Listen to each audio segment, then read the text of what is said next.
proponente del día de hoy es Azucena Dottor Almazán, la doctora Azucena Dottor Almazán, y ella es originaria de la ciudad de Iguala, en el estado de Guerrero. Cursó los estudios de licenciatura en Geología en la actual Unidad Académica de Ciencias de la Tierra de la Universidad Autónoma de Guerrero, de la cual egresó en 2001.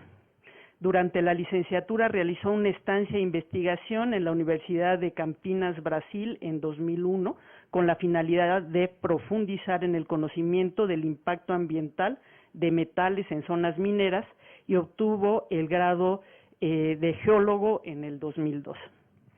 De 2003 a 2005, ella realizó la maestría en ciencias en geoquímica, en el posgrado de Ciencias de la Tierra, y el posgrado, uno de los posgrados en los que participa el Instituto de Geofísica de la UNAM.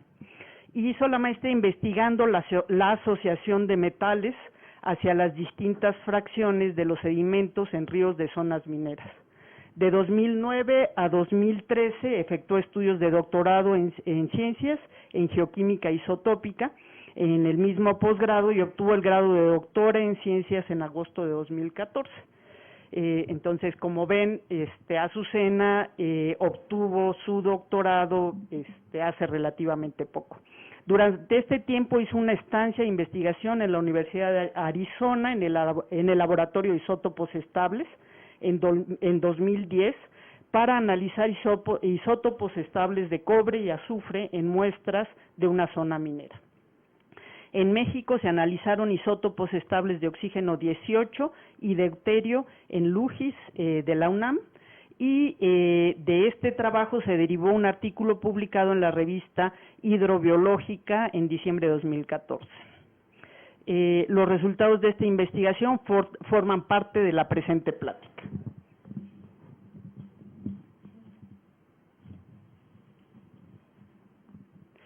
Tanto a nivel maestría como doctorado fue propuesta para la medalla Alfonso Casa.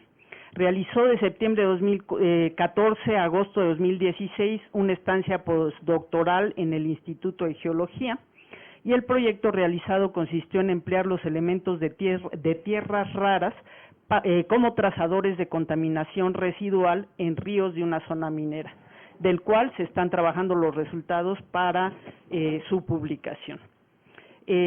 Ha colaborado como coautora en artículos publicados en revistas como Geofísica Internacional, Applied Geochemistry, y en un capítulo de libro en la International Association of Hydrological Sciences. Profesionalmente fue jefe de proyectos en una consultoría ambiental de 2007 a 2008, con actividades de caracterización de suelos y agua impactados por hidrocarburos, así como de supervisor ambiental en trabajos de desmantelación de sitios industriales. De 2013 a 2014 estuvo como técnico académico por honorarios en el Departamento de Recursos Naturales del Instituto de Geofísica. Y entonces, el día de hoy, Azucena nos va a hablar de isótopos estables en estudios ambientales y su aplicación en el distrito minero de Tasco, Guerrero. Adelante. Así es. Buenas tardes a todos. ¿Sí se escucha bien? ¿Sí?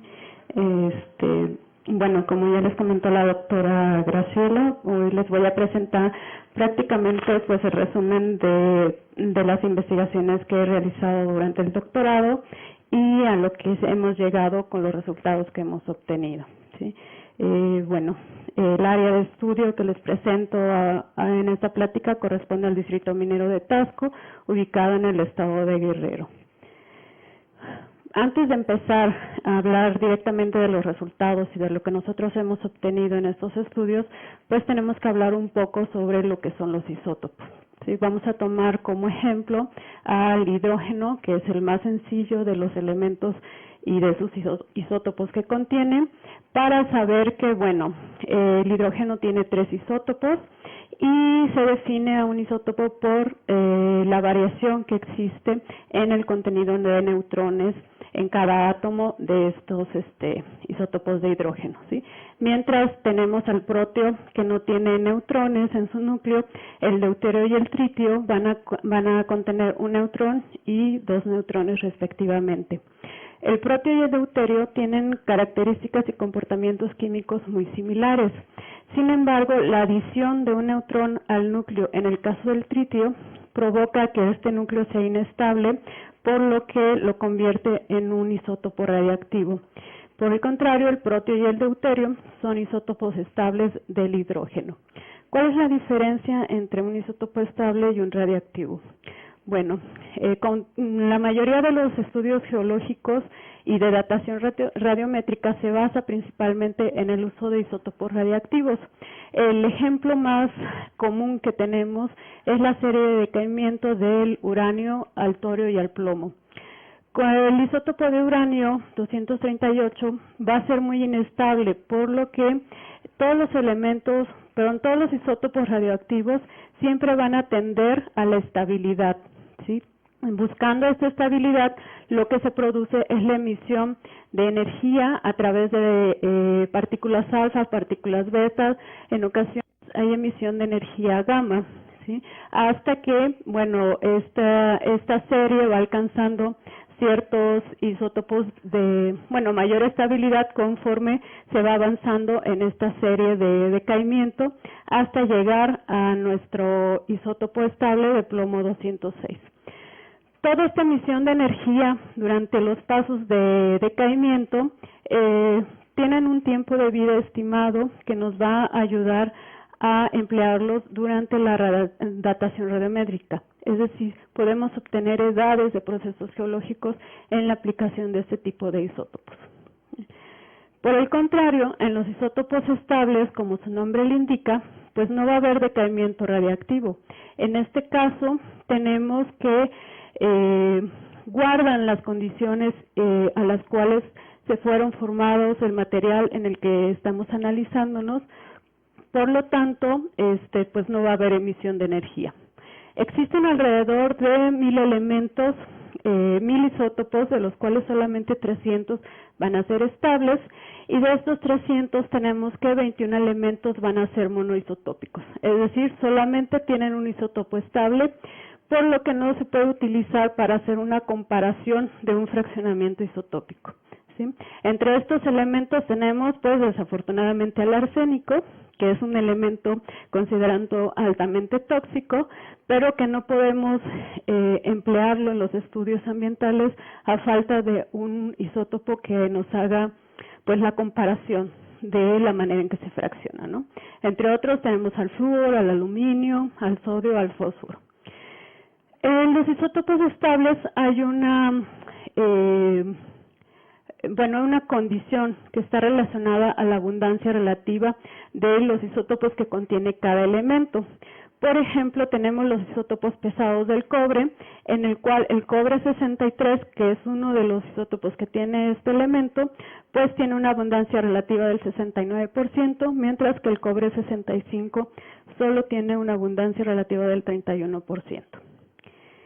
En otros casos, por ejemplo, los elementos ligeros como son el oxígeno, el hidrógeno, tenemos que hay una abundancia relativa donde el isótopo pesado siempre va a ser mucho más abundante que, el isótopo ligero va a ser mucho más abundante que nuestro isótopo de deuterio, ¿sí? Estas grandes diferencias en la masa de estos isótopos es lo que nos va a permitir determinar la manera en que se van a distribuir en los diferentes fenómenos que nosotros utilizamos a los isótopos estables.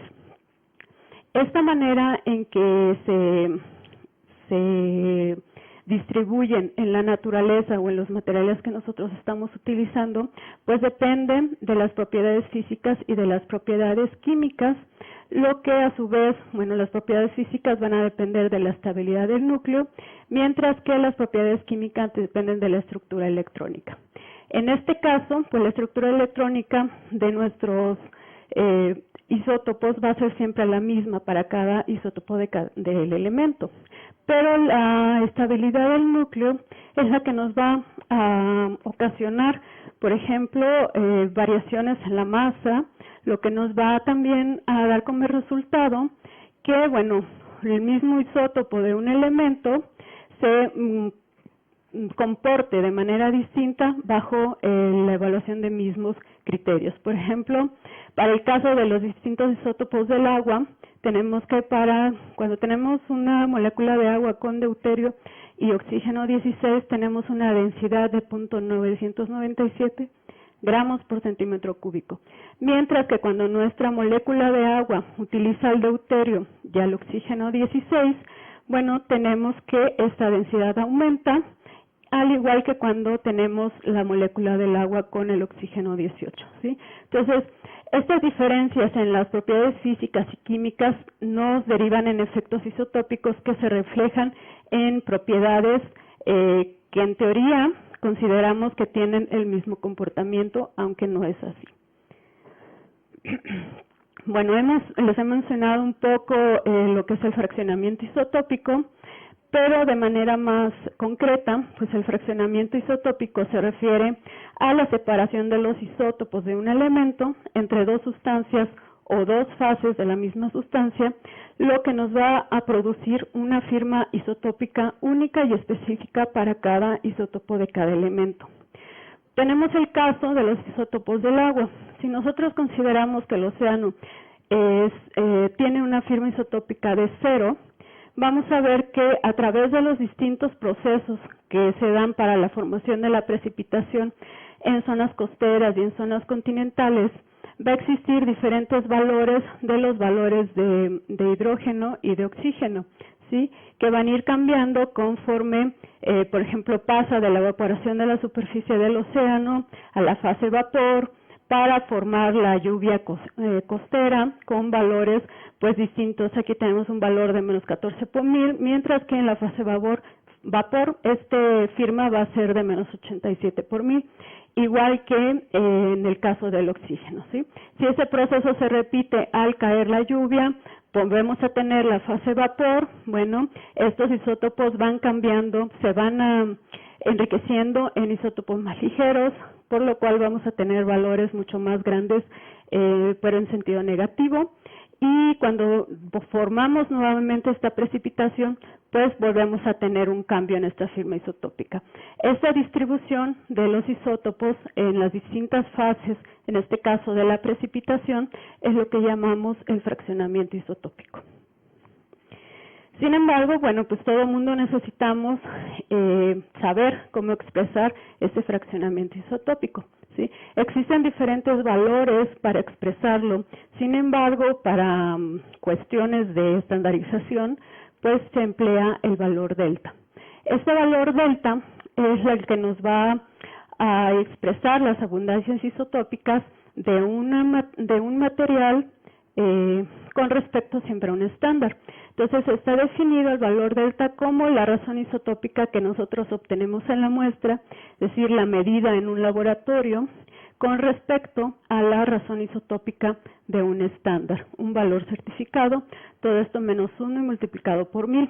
Es decir, que este valor delta se va a referir a la desviación relativa del contenido isotópico de una muestra con respecto a un estándar, siempre expresado en partes por 1000. Esto porque las fracciones, las cantidades que manejamos en ese tipo de elementos, pues son muy pequeñas, ¿sí? Entonces, expresar un porcentaje implicaría el uso de varios ceros a la derecha para un número muy pequeño. Entonces, por cuestiones prácticas, se utiliza el por 1000, ¿sí? Cuando nosotros hacemos esto, vamos a obtener resultados positivos o resultados negativos. El resultado positivo lo que nos va a indicar es que nuestra muestra va a estar enriquecida siempre con respecto al isótopo del numerador, que va a ser por convención el isótopo pesado. Cuando obtenemos un delta negativo, nos está indicando que nuestro material está empobrecido con respecto al isótopo pesado, ¿sí? En este caso podemos encontrar el reporte de resultados como muestras enriquecidas o muestras pesadas o muestras empobrecidas o muestras ligeras. Bueno, después de esta pequeña introducción acerca de cómo se manejan los isótopos en la geoquímica de isótopos estables, pues vamos a hablar un poquito sobre estos, ¿sí? Tenemos dos tipos de, bueno, una separación que hacen los estudiosos de este tema con respecto a los isótopos, y es que dicen que existe la aplicación de los isótopos estables o tradicionales. ¿Por qué? Porque son los que se han utilizado durante mucho tiempo, durante varias décadas, de manera casi rutinaria a estos elementos, ¿no? Que son los elementos ligeros, como es el hidrógeno, el nitrógeno, el carbono, azufre, oxígeno y cloro. Generalmente se han empleado para cuestiones de termometría, para conocer la temperatura de formación de rocas y minerales, como trazadores en la búsqueda de fuentes de proveniencia de metales. Por ejemplo, el azufre es muy utilizado en este tipo de estudios, para mecanismos de reacción, conocer procesos de difusión y recristalización, bacteriales. También el azufre y el carbono son empleados en este tipo de estudios. Para paleoclimatología, en todos los casos tenemos el oxígeno, el carbono, para tratar de hacer la reconstrucción paleoclimática y a través del estudio de inclusiones gaseosas en hielo. En este caso vamos a centrarnos en lo que son los isótopos del agua y los isótopos de azufre, que son los que yo empleé en las investigaciones que realicé, ¿sí? Como les comenté hace rato, pues el oxígeno del agua, el protio, tiene una abundancia del 98.5% de abundancia, el deuterio 0.015%. Con respecto al oxígeno, tenemos tres isótopos, el 16, el 17 y el 18, con abundancias de 99.7, 0.038 y 0.2%. La comparación siempre de nuestros resultados va a ser con respecto a los dos isótopos más abundantes de nuestro elemento. En este caso, bueno, del hidrógeno tenemos dos únicamente y pues se hace la distribución de las razones isotópicas con respecto a estos. En el caso del oxígeno, tenemos que los más abundantes son el 16 y el 18 y son los que se emplean para hacer estas comparaciones, ¿sí? Los estándares que se utilizan para obtener el valor delta de las muestras que se analicen, bueno, el primero de ellos fue el estándar promedio de agua oceánica, el SMOE, por sus siglas en inglés, el cual contenía o representaba el 97% de toda el agua de la Tierra y establecía un punto cero dentro de la escala delta. Sin embargo, en 1976, se establece el bien SMOE como el nuevo estándar para los isótopos de agua. Sin embargo, esta agua ya no es un agua natural. El primero de ellos fue construido a través del promedio de lecturas que se hicieron de muestras de agua alrededor del mundo, ¿sí? Entonces representaba, pues hasta cierto punto, la composición natural de esta agua en la Tierra. En el caso de este estándar, bueno, ya corresponde a una agua hipotética, es una mezcla de agua de mar con agua destilada y pequeñas cantidades de otro tipo de agua, ¿sí? Pero ya hecha en un laboratorio, ¿sí? Y en este caso, la composición isotópica se pretendió que fuera lo más cercana posible al estándar SMOE, sin embargo, no se establece como un punto cero dentro de la escala de delta. Una de las grandes aplicaciones que ha tenido en los isótopos del agua es la construcción de la línea meteórica mundial. En este caso, como les comentaba, se obtuvieron muestras de agua alrededor del mundo en el que el resultado fue una matriz lineal de todos estos puntos de muestras de agua que conforman a su vez la línea meteórica mundial y cuya ecuación expresó Craig en 1961 con estos valores, ¿sí? El intercepto, en este caso no fue cero, tuvieron un valor de 8.86, el cual denominaron exceso de deuterio. Y se resuelve esta ecuación con, esta otra, marcando el exceso de deuterio como el delta deuterio que se obtiene en este punto, menos esta ecuación, ¿sí? Menos 7.96 por el valor delta de oxígeno 18 que nosotros obtengamos de nuestra muestra. En este caso, ese término de exceso de deuterio no se tiene una explicación bien de por qué se genera o a qué se debe.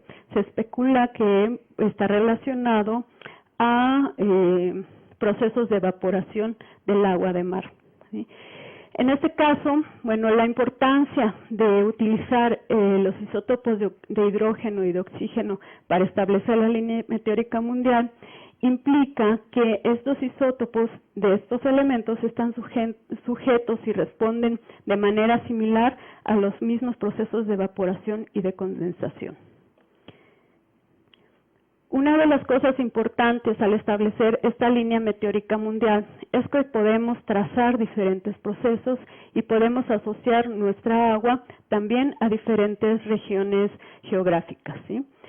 Tenemos la línea meteórica mundial y cualquier desviación de esta línea pues está relacionada, por ejemplo, con ambientes áridos, si esta línea está por arriba de la meteórica mundial, si obtenemos una línea más baja con respecto a esta línea de meteórica mundial, pues nos está indicando zonas de mayor humedad. También podemos encontrar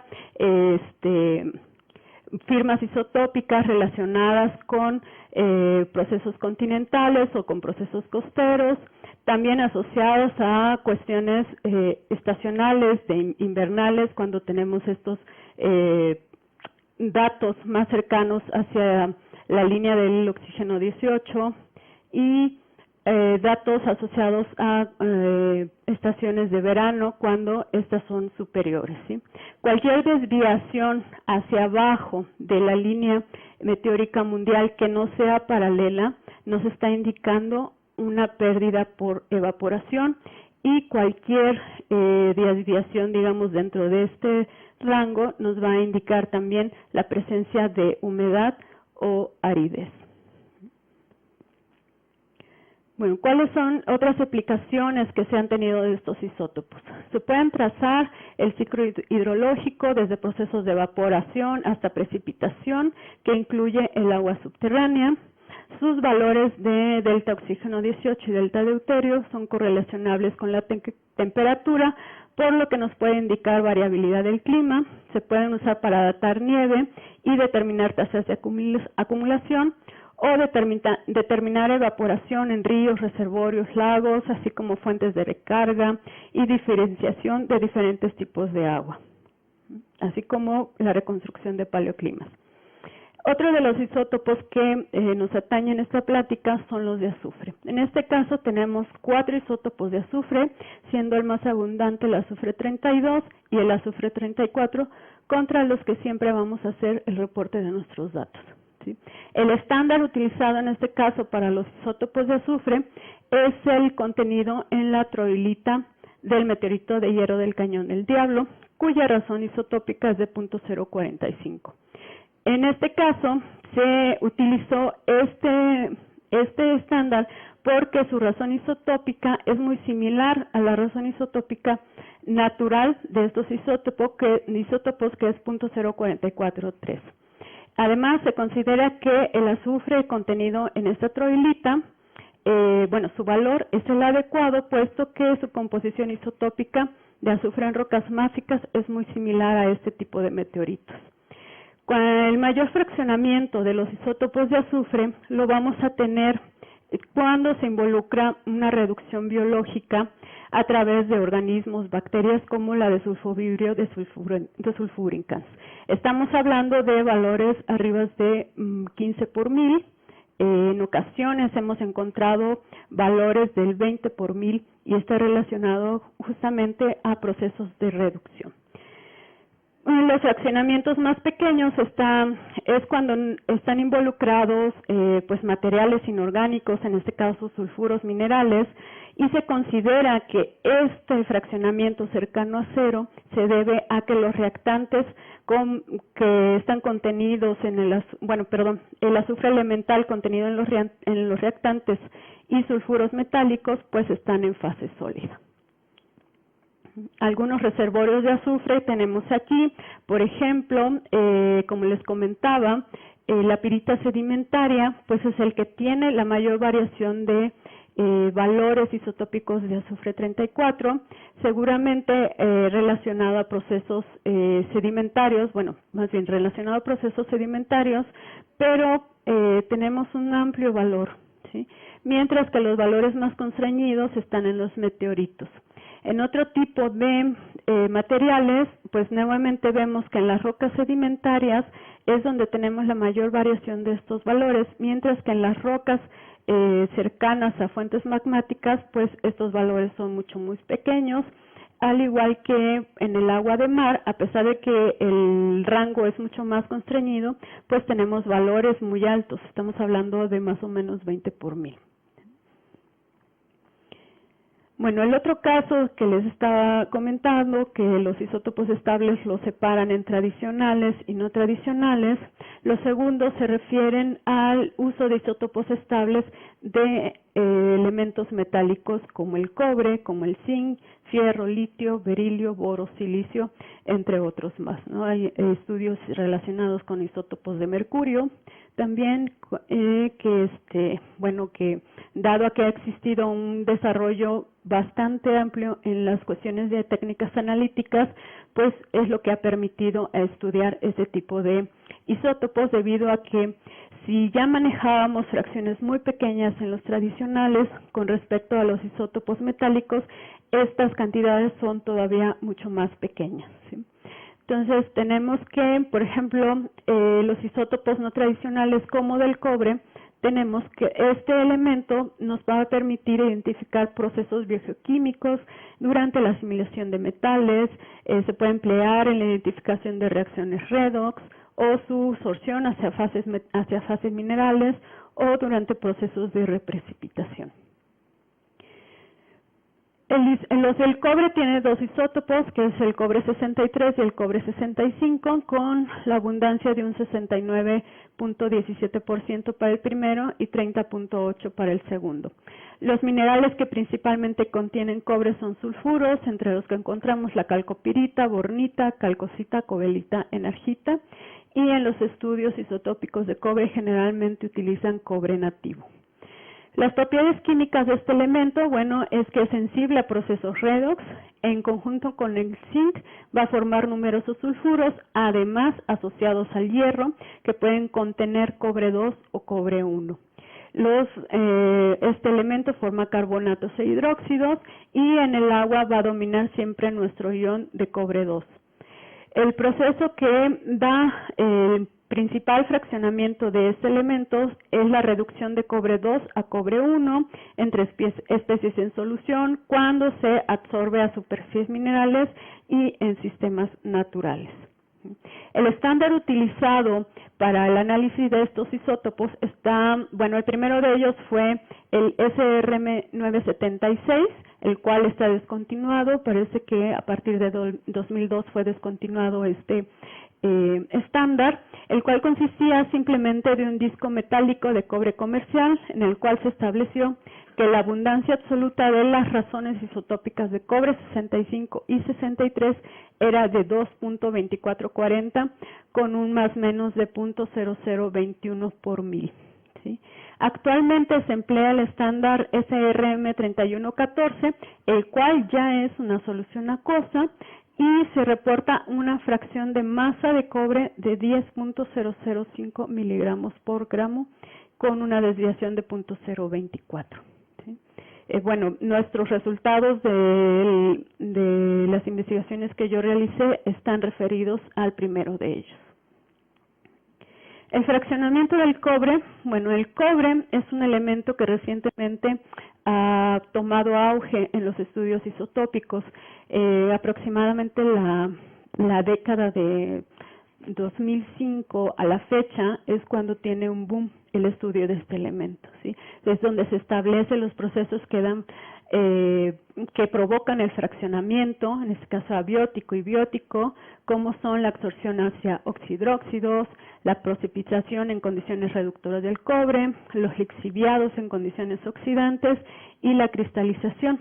En procesos bióticos está ligado a la superficie de bacterias o cuando se incorpora hacia las proteínas.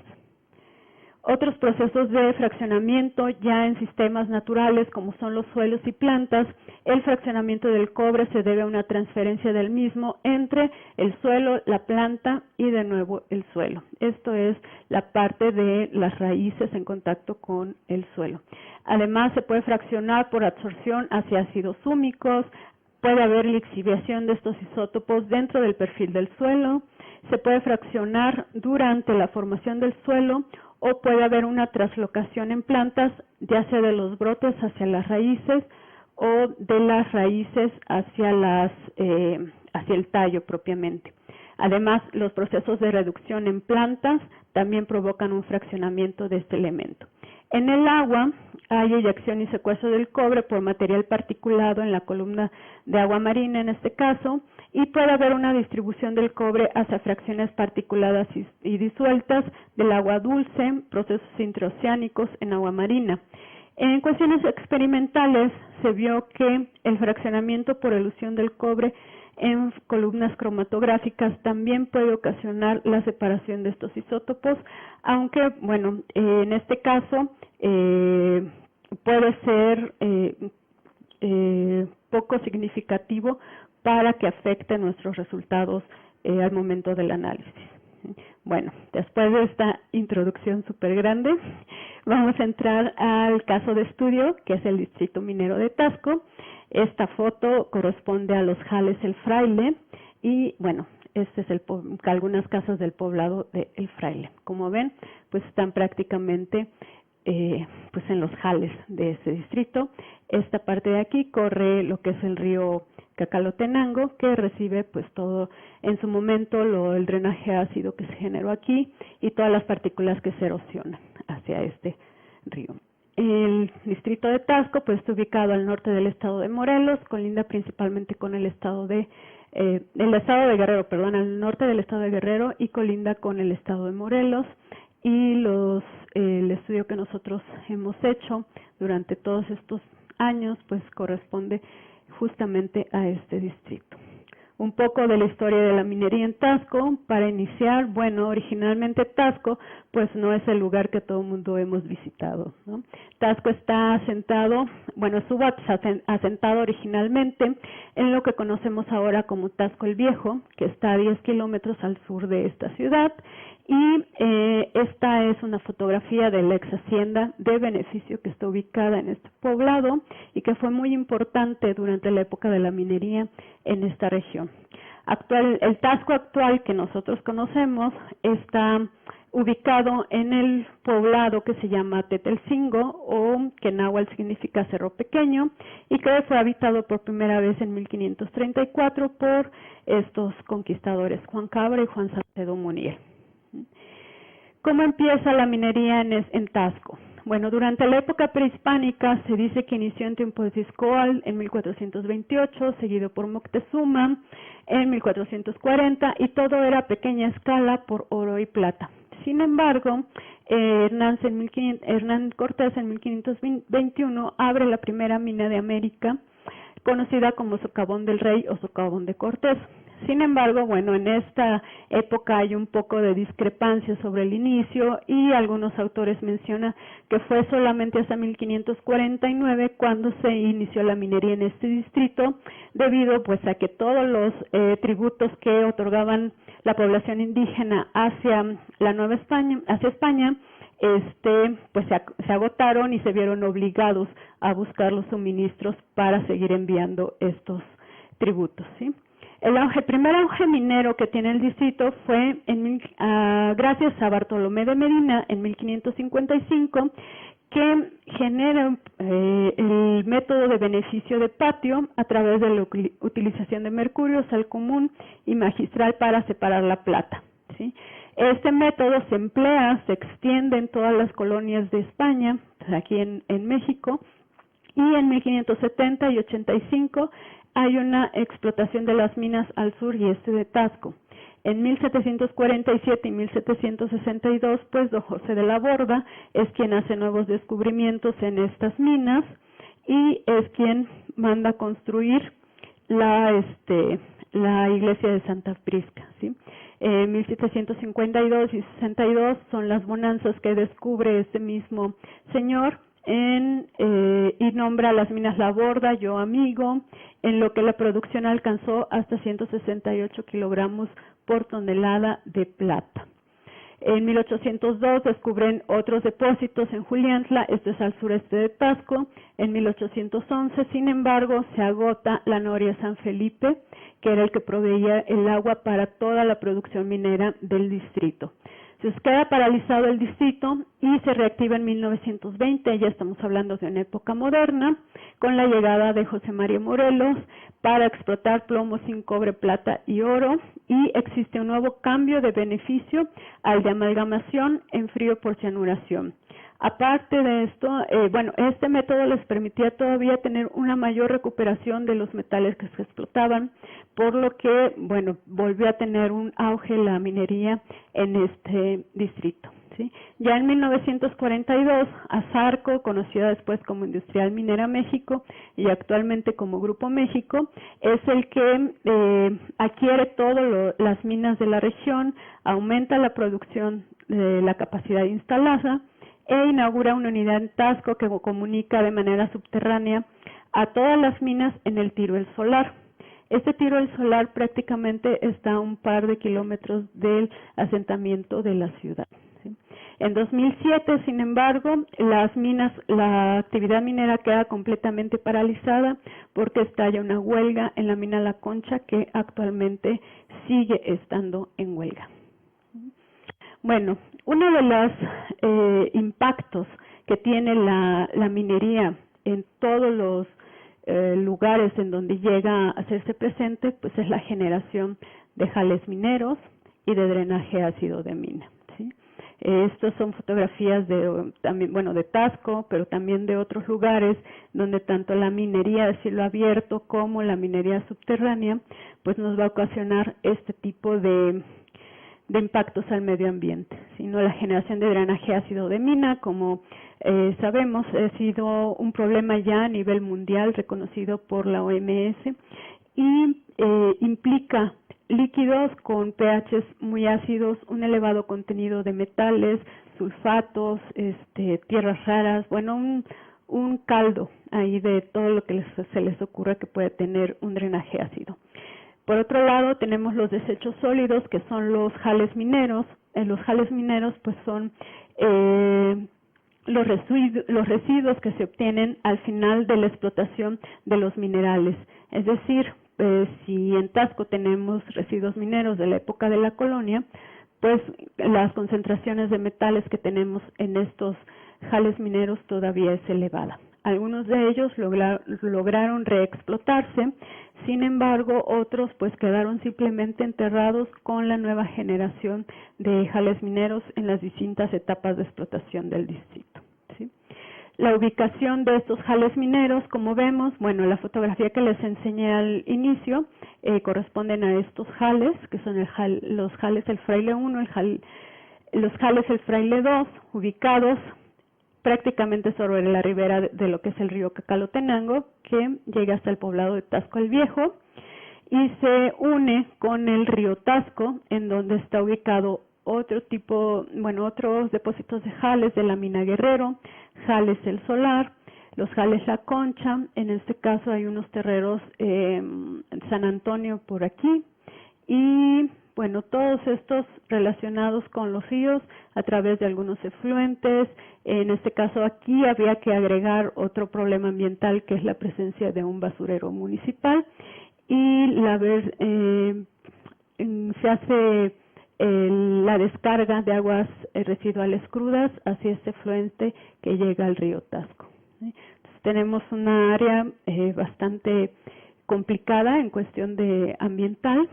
Y bueno, esto ha derivado en un sinfín de estudios, tanto a nivel de tesis, de licenciatura, de maestría, de doctorado, durante los inicios, que fue en 2002, para caracterizar química y mineralógicamente sedimentos de río, para evaluar niveles de contaminación en cuanto al plomo, también en ríos, para ver las fracciones a las que están asociados los elementos, los metales en sedimentos, la transferencia de metales entre suelos y plantas, y la manera en que se relacionan las especies químicas de metales en los jales, ¿sí? En cuanto a artículos de investigación, tenemos, alrededor, no sé, unos 20 artículos, yo creo, en cuestiones solamente de caracterización del impacto que han tenido estos jales mineros y los metales que contienen hacia el medio ambiente. Tenemos Sarmienta en 2003, 2004, 2007, Arcega Cabrera 2005, 2010, Talavera Mendoza 2005, 2006, Romero en 2007, 2008, 2011, y así nos podemos ir hasta el 2012 en cuestión de caracterización. Sin embargo, bueno, como les comenté, pues es un sitio que da para realizar muchos tipos de estudios, y tenemos estudios genotóxicos, es decir, estudios relacionados al impacto al DNA en poblaciones que están cercanas o que han vivido durante mucho tiempo junto a estos residuos mineros, como el de Moreno en 2010, que hace una biomonitorización de metales en niños que viven en jales mineros, al sur de México, en un estudio piloto. Hurtado Brito en 2012, hace también un biomonitoreo genotóxico en poblaciones de Santa Rosa y Dolores, que son ubicados cerca de los jales El Fraile. Salinas Alcántara en 2012, investiga acerca de la detección del daño al ADN en epitelio de la mucosa bucal en niños, también con relación a los jales mineros. Calderón Segura en 2013, también relacionado a niños expuestos a metales pesados en el norte del estado de Guerrero. Sin embargo, isotópicamente tenemos estos estudios. Camprubí en 2006 analiza inclusiones fluidas de esta beta polimetálica. Sin embargo, está relacionado para conocer la fuente de azufre en los sulfuros minerales. Arcega Cabrera estudia plomo 210 para conocer los procesos que están originando la presencia de este metal en ríos del área. Realizo en este caso la investigación en 2014, que es parte de la plática, qué procesos nos van a transportar arsénico y metales en aguas superficiales del distrito minero de Tasco a través del uso de isótopos estables.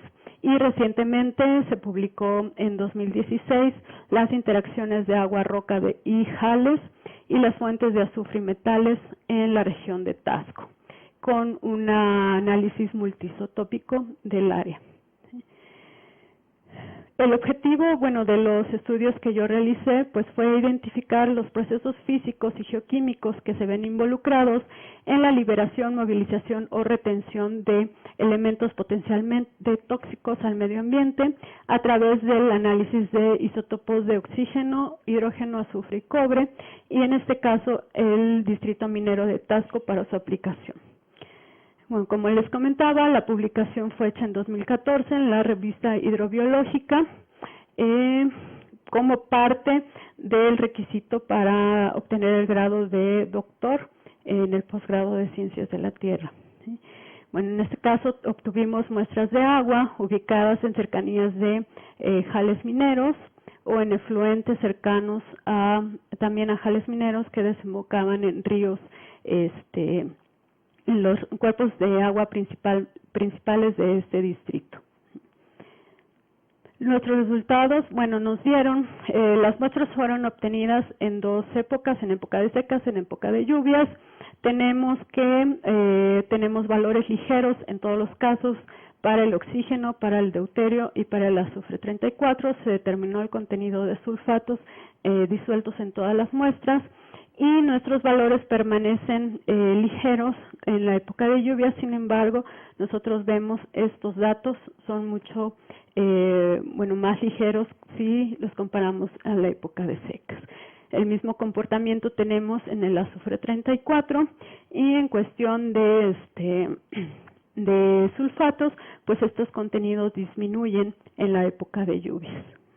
Cuando nosotros comparamos, construimos nuestra línea meteórica regional, en este caso lo comparamos con la línea meteórica mundial. Recordemos que esta era la ecuación para la línea meteórica mundial y establecimos con nuestros resultados una línea meteórica en época de secas y una línea meteórica para la época de lluvias, ambas de manera local, ¿sí? En este caso lo que vimos es que nuestra pendiente que nosotros obtuvimos fue menor a la que establece la línea meteórica mundial, en el caso de la línea de época de secas, y en la época de lluvias aumenta un poco esta pendiente, sin embargo sigue siendo inferior a la a la línea meteórica mundial. Esto nos está indicando, que en época de secas tenemos una evaporación mayor, dadas las condiciones climáticas de baja precipitación, temperaturas entre 30 grados más o menos, condiciones de humedad también muy bajas, lo que propicia, que haya una evaporación importante. Cuando llega la época de lluvias, esta línea, este cambio de la pendiente, nos está indicando que hay una dilución de todo lo que contienen estos materiales, y esto se debe a que durante la época de lluvias se llegan a alcanzar hasta 1000 milímetros de lluvia en esta época. Entonces es un cambio importante, hay una cantidad de agua impresionante que nos ayuda a hacer un proceso de dilución, aunque esta separación de la línea meteórica mundial pues nos está indicando que el proceso de evaporación continúa. Cuando nosotros hacemos nuestra comparación de los resultados de azufre 34 con los que se reportan en 2006 para sulfuros primarios, pues vemos que el azufre de estos sulfatos disueltos corresponde con prácticamente los sulfuros del área, ¿sí? Tenemos algunas desviaciones, pero ahorita explicamos qué significa esto. El reporte de la anhidrita hecho por Camprubí en 2006, pues tenemos un valor de 15 por 1000. ¿Sí? Entonces, nuestros resultados obviamente están relacionados con la presencia de sulfuros minerales en el área. Una de las cosas que se realiza normalmente con los isótopos de azufre es su comparación con respecto a los isótopos de oxígeno. En este caso vimos que nuestras muestras de la época de secas están mucho más dispersas y no tienen como un patrón, digamos, definido en este caso, y nosotros asociamos a un proceso de intemperismo en donde las condiciones climáticas que les mencionaba favorecen pues la desecación de los materiales, su intemperismo. En muchas ocasiones se generan charcas que preconcentran los metales en esas aguas.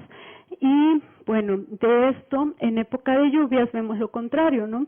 Un agrupamiento mayor de estas muestras, lo que nos está indicando, pues que todo lo que se intemperizó en esta época se transporta y se mezcla durante la época de lluvias, ¿sí?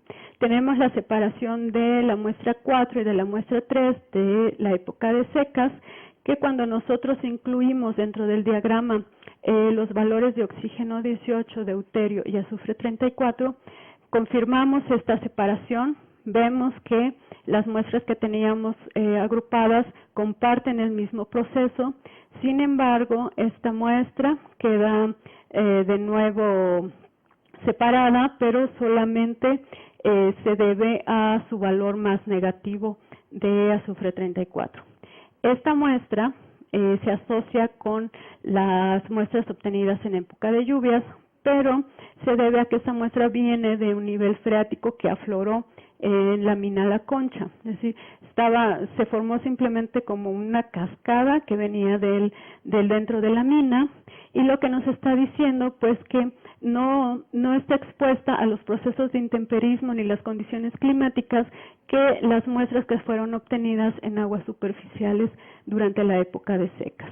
Sin embargo, bueno, conserva las características del agua pues subterránea.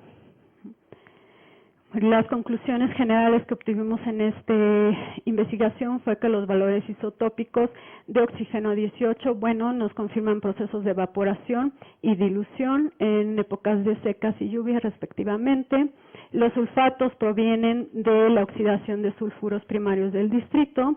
La relación en 3D del azufre 34, oxígeno 18 y deuterio confirma los procesos de intemperismo y de erosión de material particulado, así como su mezcla, además de que, bueno, los isótopos de azufre es un instrumento que nos va a permitir identificar los procesos que aportan y distribuyen los metales hacia los cuerpos de agua, es decir, durante los procesos de intemperismo y de transporte, pues todos los metales que están contenidos en estos materiales se introducen a los cuerpos de agua.